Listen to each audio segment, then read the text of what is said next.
Greetings and welcome to Edgy Ideas, the podcast that explores what it means to live a good life and to create the good society in our disruptive age.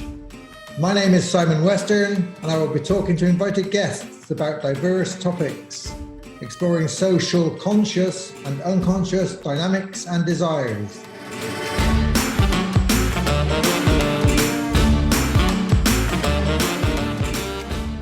So welcome to this edition of Edgy Ideas podcast. Today I'm really pleased to invite Jim Krantz as our special guest, and we're going to be thinking about the century of systems.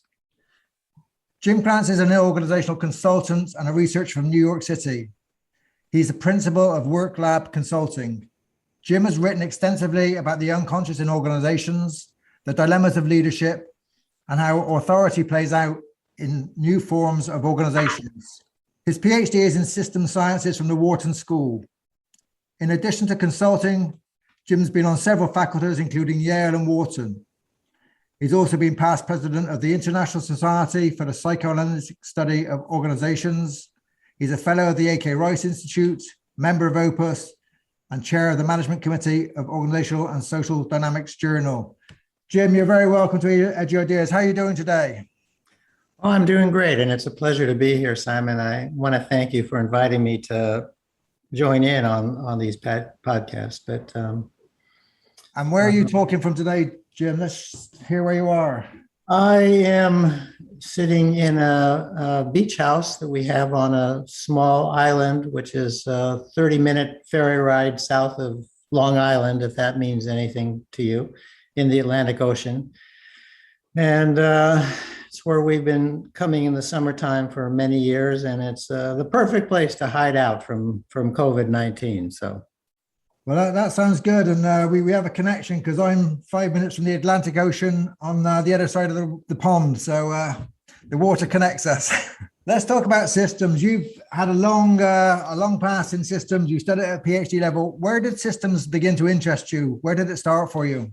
You know, Simon, I'm not exactly sure, but it goes way back before that. I mean, I've wondered about that myself. I left undergraduate college for a year in '73 to join, was at the time, the Serpico investigations, which was a big corruption investigation in the New York Police Department. And what drew me to it was the police commissioner was trying to use systems theory to address police corruption rather than to try to address it as a rotten apple in the barrel model, to try to look at how the system incentivizes or discourages itself corrupt behavior. So there was something going back then that really interested me about it. And when I think about it, I actually trace it back to my own upbringing, because I was a Jewish kid in Lincoln, Nebraska in the 50s. And I don't know if you appreciate that, but to be a Jewish kid in Lincoln, Nebraska in the 50s meant you experienced marginality, and you were in a place where you observed things and were often at arm's length, and you were often kept at arm's length. And I was also marginal in my own family of origin for reasons that aren't important for this podcast. But what it did is it enabled me to be comfortable on the margins. Mm-hmm. I know how to breathe on the margins. I know how to think on the margins. A lot of people get anxious if they're not in the center.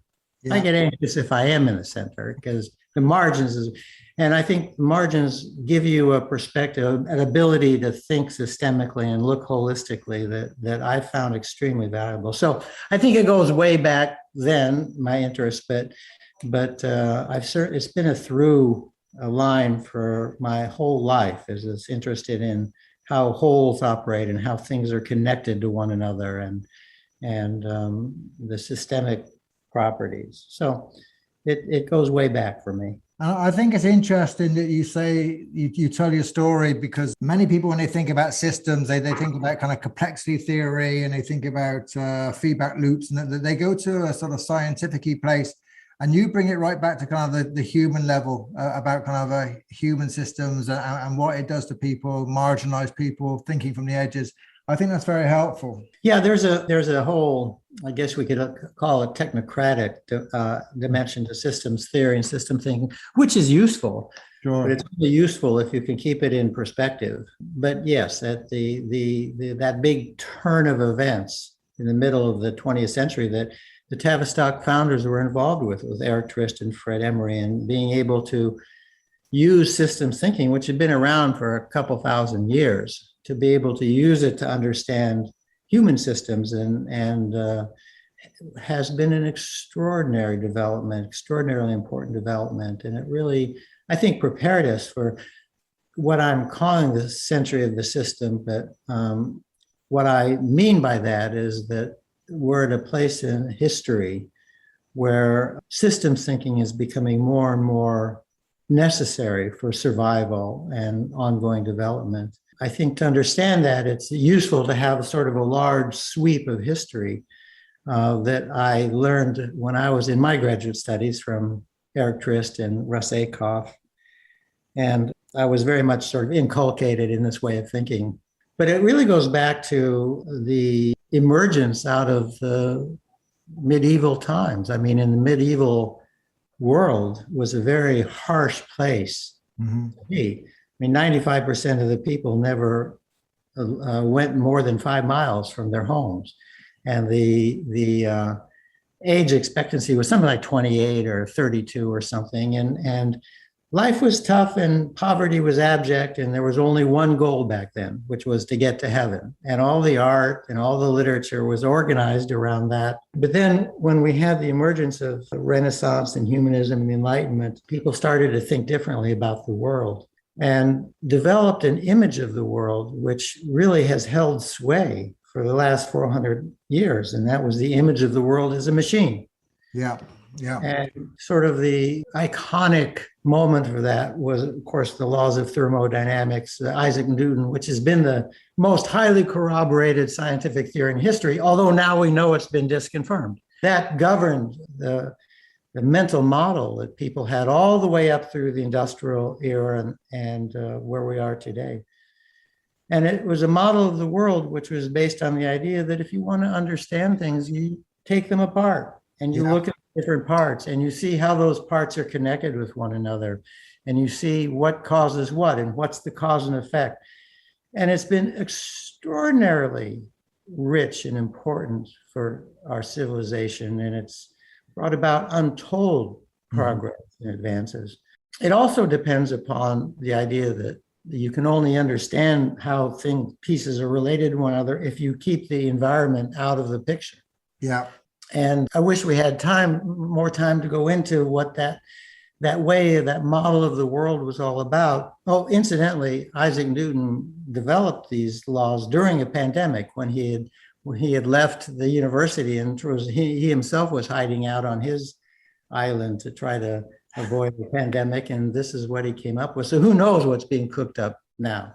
Sure. But in any case, that was a model of the world that was so important. And it's a way of understanding the world, which is people call analysis. And it becomes such a predominant way of seeing the world that analysis became equated to thought itself. But really, analysis is a special case. Mm-hmm. And we're learning more and more about that special case as we are learning more and more about the world that has emerged now cannot be comprehended or addressed with the machine model. And there's a connection to it because the industrial world created all kinds of complexities and interdependencies through the genius of the scientific revolution that can no longer be addressed by the same ways of thinking. And that's where systems thinking comes in, because systems is a model of the world which is able to take account of complexity and interdependence and the dynamics which have been created, which we can no longer address through the mechanistic thinking. And systems model offers an alternative to analysis, is what we call synthesis, which is a way of thinking which, instead of taking things apart, understands them by putting them together. And the common way of thinking, of course, is the whole is greater than the sum of the parts, but that's very much a part of common sense today. But if you really stop to think about it, it's asking us to think about what is that whole that is more than the sum of the parts? What is that? What are those properties? Yeah. And that's what systems theory is interested in, is the properties that are created from the interactions of the parts, but are not in the parts themselves. They only arise from the interactions, from the interdependence, from the complexity. What are these properties? And that's what systems theory is trying to help us understand. That's a really helpful explanation. And what I find in my work around eco-leadership and working with ecosystems and organizational ecologies is that people kind of get this at a conceptual level, but they slip very quickly back into that mechanistic way of thinking where we're so hardwired and conditioned by the last century's thinking. I think that people still, that they, you go to an organizational development kind of a conference or you try and develop some work and people get the idea of systems thinking, and then they go and plan something which is about the parts, that they do something functional and reductionist because that's so kind of hardwired in the system. So I think working towards that change is the work we're trying to do. And you did some of that work with the socio-technical work in the Tavistock, didn't you? That's kind of where that it really opened up into the workplace. Do you want to share some of that thinking? Yes, let me get there in a little bit roundabout way, because what you said, I think, is something I really want to respond to, which is this tendency to revert to mechanistic thinking. And if I understand your thinking, you are getting to the idea that this is a deeply held mental model. And of course, these exist at the level of our worldviews and our paradigms. So, like the fish in the water, the fish don't notice the water in the same way, and we don't notice our own. But there's something else I want to say about it that ties us into psychodynamics and brings us to the socio-technical, which is that systems thinking is very depriving. It's very depriving because it takes away from us the capacity to blame or to attribute to others explanations for things. And of course, blame and attribution is one of the great salves we have it's a great salve for hurt feelings and for distress and for uncertainty and so forth. But if you think systemically, you're no longer able, you cannot locate responsibility in the system. It's the outcome of a system as a result of the interactions. It's not the result of any location in the system. Mm-hmm. And in fact, objectivity, every way of thinking has its own God terms. Psychoanalysis, we have the unconscious. In systems thinking, we have the system, which is unknowable because we're all located in the system and our location shapes our experience and our perception. And so we have to be in a systems frame of mind, you have to accept the limitations of your understanding, and you have to accept that we can't use the gratification of blame or attribution of explanation of others. And maybe most importantly, we have to recognize that we absolutely need the other. In the more mechanistic model, the other tends to be a source of, it's easy to hate the other because the other reminds us of what we don't know. The other reminds us of what's beyond our comprehension, beyond our control. And as a result, it's very easy to hate the other, and it's very easy to create a kind of toxic communication between the inner other and the outer other that leads to all sorts of cruel social policies and the certainty that fuels authoritarianism comes from denying the reality of the other and the uncertainty. So I think that systems thinking really challenges us not only on the intellectual and conceptual level, but on the emotional level as well in these ways. And we have to come to recognize that the other is essential to us, which is why I see psychoanalysis as a moral proposition, because the psychoanalysis is a way of thinking which puts us into empathic connection with the other within as well as the other without. And so for me, psychodynamic thinking is an essential part of being able to think systemically. And that's where the socio-technical comes in. It was a way to bring that appreciation in to understanding the technical systems and the formal organization, and recognizing that in order to organize, we have to take into account these other factors. That's very, very helpful. Your clarity is wonderful, Jim. I mean, well, when you get to be 70, everything reminds you of something else. I'm quite struck by, that a lot of the work I've been reading around complex adaptive systems, Senge's work, and a lot of people said that it didn't actually impact that much on organizations. And I think the reason is because of those disconnections you're making, because that kind of social technical piece wasn't done, the kind of psychological work, the understanding of our attachments to ways of being, to blaming the other, all the things you shared, I think is absolutely vital. And yeah, I totally agree that psychoanalysis really is a vital part of that kind of systems journey if we're going to move forward, because otherwise we just keep on hitting the same resistance. Absolutely. Psychoanalysis is what enables us to embrace the other and to recognize that our interdependency is not a constraint, but it frees us to be able to understand and do things. I mean, I think that, you mentioned the Senge, and I mean, something that for me is sad, and I think one of the challenges we all have is that there tends to be a splitting of the technical and the social, the psychodynamic and the formal organization. And I think that splitting, we can understand it in psychodynamic terms, because to integrate them creates anxiety. And so when the Tavistock tradition came over to the States, it tended to be split apart, and the psychodynamic part went to A.K. Rice, and then the formalistic technical part went to University of Southern California and other places. And both were depleted as a result of this splitting. And I think to reclaim it, I think we have to recognize the essential interdependence of these two ways of thinking. And there's a lot of, I mentioned the art in the Middle Ages, and then of course the art in the Renaissance, Enlightenment, Industrial era was much more focused on reality and an actual picture reality. Well, now, as we're going into what I call the century of the system, we're seeing the art also now recognize that there's something behind the representation, and that the reality is not a stable, fixed feature. And sort of the early science of the 20th century helped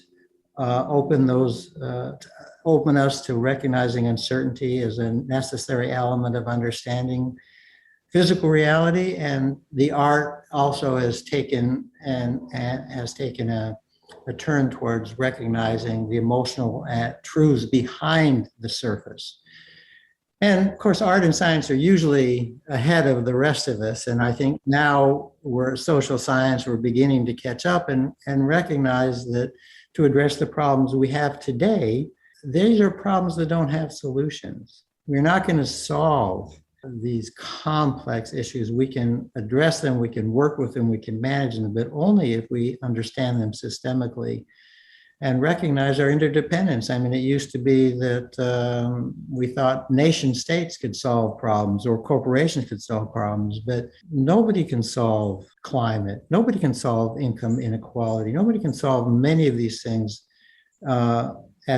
through isolated entities competing with one another. But I think we're kind of stuck with coming to terms with the fact that to move to a systems approach to addressing problems, we also have to have a new way of thinking about authority, a way of thinking about authority that's not as infantilizing, and a way of thinking about authority which is much more what Eric Triss called in the Greek model of shared authority moving around, rather than the Roman model, which is the model of a sort of the authority coming from a certain point. And this is where I think we need to do a whole lot of work, how to create authority, that kind of authority, which can allow us to address things systemically. Yeah, and again, I totally agree with you, and I think the psychoanalysis really helps again, because we read a lot about distributed leadership and how important it is, and yet unless you distribute containment, find a way of distributing containment and find a way of doing it differently from the last century, then you're not going to distribute leadership. You're not going to distribute authority. We have to find new ways of doing this. It's so true. I mean, it's such a important point that you're making. I mean, to me, it's so profound. I mean, we used to, we learned so much from Bion and Menges and these fantastic, amazingly brilliant founders of this tradition about issues of containment, but it was all based on that model, the later 20th century model of containment arising from stable small group boundaries. And now we don't have that kind of containment, and we need to do the work. The next chapter of Bion, for example, I think, is to understand the movement of emotion in unbounded groups. Yeah. And how that happens. I mean, I live very near where the trade towers were. Mm-hmm. And 9/11, of course, it's an important moment 20 years on now for 9/11, but it was a very traumatic event for many of us and a very personal event for those of us who were living in the shadow of the World Trade Centers and were having to cope with the dust of, and the fear of it. But one of the things I noticed was that the way some of the emotions were contained was by stories that were told from person to person. And it was very much a kind of a way of seeing networks in action, containing emotion through the transmission of stories. And I thought so much about that. And someday I hope I or we can do some more thinking about how emotions are contained in unbounded groups and in networks and in these new forms of organization, because that's the next step of our work, I believe. Yeah, I think it is. And, you talked 9/11. I was there just before, and I came back out 2 weeks later, and I'm just as you talk about it, I just remember the burning smell in the air was just striking, really. But yeah, the link to stories as containment. I mean, I'm really trying to work to understand new ways to distribute containment, because it is very different from the way we were trained to do it. And I study social movements as well. The other thing, in New York, the Occupy movement, I studied them in London and New York and spent time. And it's quite interesting to see how they kind of struggle with these same issues. They don't have the answers, but they're edge leaders. They do some things which are interesting, and you can see that they try and work without hierarchy, without the same stable forms of leadership and authority. And sometimes they have great innovations, and sometimes they fall back on old failures where they get into splitting, and they do the same things. But they're very interesting to study, I think. Yeah, Occupy was very interesting, both in its aspiration, but it's also, like you're saying, in its brittleness and its frailty, because really they weren't really able to recreate an emotional reality beyond it. One of the interesting things, very interesting bit of research I followed in network analysis is about where good ideas come from. And there's a lot of research now to show that where good ideas come from is people who are standing on the edges of clusters and networks. Yeah. And that's where good ideas come from. And I think the same is true of innovation and creativity and the kind of development that we're interested in, which is it's going to come from people who are what Eric Trist used to call the reticulists, the people who span the boundaries. Yeah. And that's where what he called the new directions of hope. And for him, the new directions of hope were for these reticulists and for ways in which people and communities could create, could become agents of each other's success rather than in competition with each other, and become agents of each other's success by creating domain-based organizations, which again take a different kind of authority. Yeah. So I think that's, in my mind, sort of where this conversation goes, to that kind of thinking. And how do we create entities and organizations that go beyond the individual corporation or the individual nation state. Yeah, my work has led me to kind of talk about technological, social, and environmental ecosystems and making these connections all the time, because I find that even with system thinkers, quite often that these things get divided. So they go and do the technical piece of it, or they go and do the human resources bit of it in an organization, and then they try and put these two different pieces together. Very rarely do they go out into the environmental piece to think about the kind of the wider environmental issues, the lived in environments, the built environments they live in, and start making sense of themselves in the world in a different way. And making those connections, I think, is some of the work, and constantly doing that work. Oh, Simon, I just couldn't agree more. It's actually exciting in a way to hear you say these things to me. But I think, I think in the group relations tradition, the Tavistock tradition, systems thinking is kind of stunted. I mean, nobody's surprised anymore to know that the staffs of Michelle and Barack Obama could tell when the two of them were getting along, because that's when the staffs were getting along. Yeah. And, we know that there's parallel processes and that they're powerful. Understanding that is a powerful source of helping our clients and so forth. And I've done a lot of work on the way in which we as consulting teams can use the way in which parallel processes are invoked in us to understand unspoken parts of our client systems and so forth. So I think that's important, but what you're saying is much more important, which is in systems thinking, the unit of analysis is not the person, is not the group, is not the organization. It's the person and the environment. Yeah.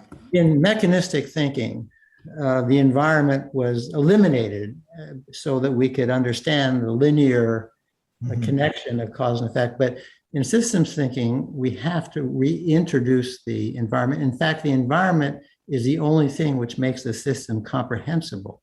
Yeah, yeah. And I think the source code error of capitalism, in my opinion, was the idea of the primacy of the shareholder. And in my view, we could move to a moral capitalism if we recognize the unit of analysis was the corporation and its environment. Yeah. And the nation and its environment and the person. And so to bring the environment back into the explanatory, at the center of the explanatory form. To me, that's where we can move capitalism to be more moral. And that kind of systems thinking that just focuses more on parallel processes is important, but it's very limited, and it loses the greatest power of systems thinking, which is to recognize that the unit of analysis is no longer the individual, but the individual in its environment. And are you seeing movement in the corporate sector, the financial sector, towards that? There is a recognition I'm seeing in the finance sector about thinking beyond just shareholder value. There is this language now which was not there a decade ago, was it? Yeah, I absolutely think it's true. And I think that it's has to do with generational change. I mean, I think, but the nature of leadership is evolving away from the sort of heroic command model to recognizing that corporations are really idea chambers, and that, yes, all of these directions are recognizing other stakeholders, not just shareholders, and realizing that the environment is a crucial aspect. Yes, I think there is development in that front, and I think it will continue as we die off and as the generation that has grown up with systems thinking much more integrated into them, and that's been partly the result of the information revolution. I mean, one of the challenges to the mechanistic model that really helped undermine it was when information started to become a focus of science and understanding not only information theory, but also the computerization and all that, because you can't understand information the same way that you can understand machines. And you can only understand information in a holistic way. And I think people who've come up in the information world and are going to do a lot to help move this forward into a systems framework. Yeah, and I think our role with bringing in psychoanalysis and into this picture is to try and keep up with that move, and not just hold on to our kind of elite forms of knowledge and stay in our own clubs, and actually really join with the network society, as I talk about, and trying to make those connections and offer our understanding. That really excites me. That work really excites me. Yeah, me too. I mean, I think there's also in that connection, there's so much distress today around white supremacy and about the impact of white European culture. And I think we offer a very useful critique of that, although it's not often recognized because it's for a variety of reasons, but this psychodynamic approach to systems thinking offers a critique to the white supremacist European model, and the critique on two dimensions. One is it brings emotion up alongside reason as an important source of understanding. And B, it is a critique of individualism because it recognizes that we are not, quote unquote, the captains of our own ship, but there's an underlying connectedness to us that is beyond our control, but has a profound shaping effect on how we see ourselves and how we conduct ourselves. I think we have also a lot to offer to this particular historical moment, which is around these kind of issues. I mean, we're all obviously implicated in structures of privilege, but I think we can bring something to that conversation through psychodynamics and systems thinking. Yeah, that's right. I mean, when we hear about institutionalized racism or something, it's not a shock to us. It's kind of, we know that these systems exist, and it doesn't just belong to the three bad guys who made the errors or did the bad things. It's kind of, it's much more systemic than that. And that's been part of our understanding. And I think you're right that we can really, work not just in organizations, but actually in society. I mean, this is the other bridge I'm working on all the time is you can't separate nature from humans. We are nature, and you can't separate kind of society from organizations. They're not closed systems. It's always kind of making that connection, isn't it? Always kind of seeing how society infiltrates me, you, the teams we're working in, the organizations we're working in, and vice versa. Yes, people use the word systemic racism, and they use that word systemic. And this comes back to the point you were making about the defenses actually against thinking systemically. Mm-hmm. And one of the great defenses against thinking systemically is by turning it into something much thinner and much more mechanistic and much more concrete than it really is. And oftentimes I hear people talking about systemic racism, and I have asked them, well, what do you mean by systemic? And I just think there's so much more when coming to terms with systemic racism to think about the systemic part of it, not only about the racism part of it. Yeah. And the usually, in my experience today, when people use the word systemic racism, they're talking about racism and have no appreciation of the complexity and the meaning of the word systemic in that connection. So that's something else I think we can bring into that conversation. Absolutely. We're coming towards an end, Jim. This has been really fascinating. I'm sure the audience is going to be very interested in what you shared. I like to ask guests a question at the end of the podcast around if they have any thoughts around what it means to live a good life and create the good society from your experience. I have a lot of thoughts about that, and I guess I'm a little reluctant to say them in a way because I think sometimes things that are very personal to people come across as cliches. Yeah. But I would say this, which is something I've been writing about lately, which is I think it has to do with two things, curiosity and humility.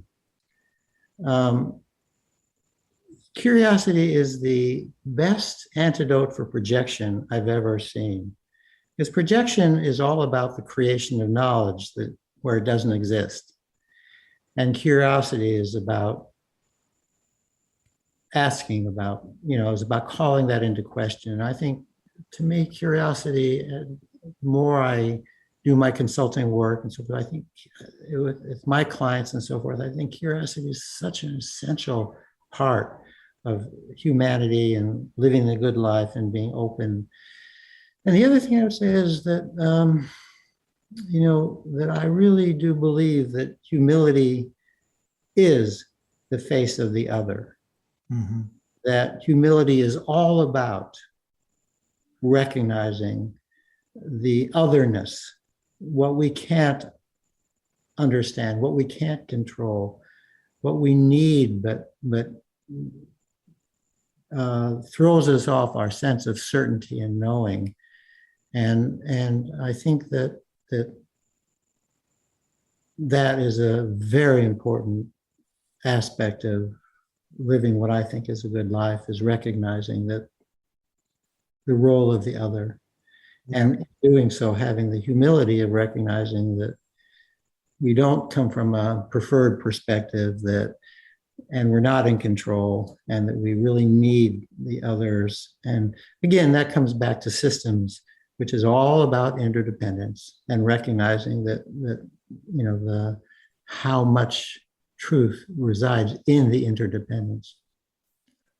That's lovely sharing, Jim. Thank you very, very much. And I'd like to personally thank you for your work over the years. You've inspired me. You've been a mentor, and thank you for sharing your generously with the audience. It's been a wonderful conversation. Thank you very much. Thank you, Simon. I feel exactly the same about you, and thank you for this opportunity.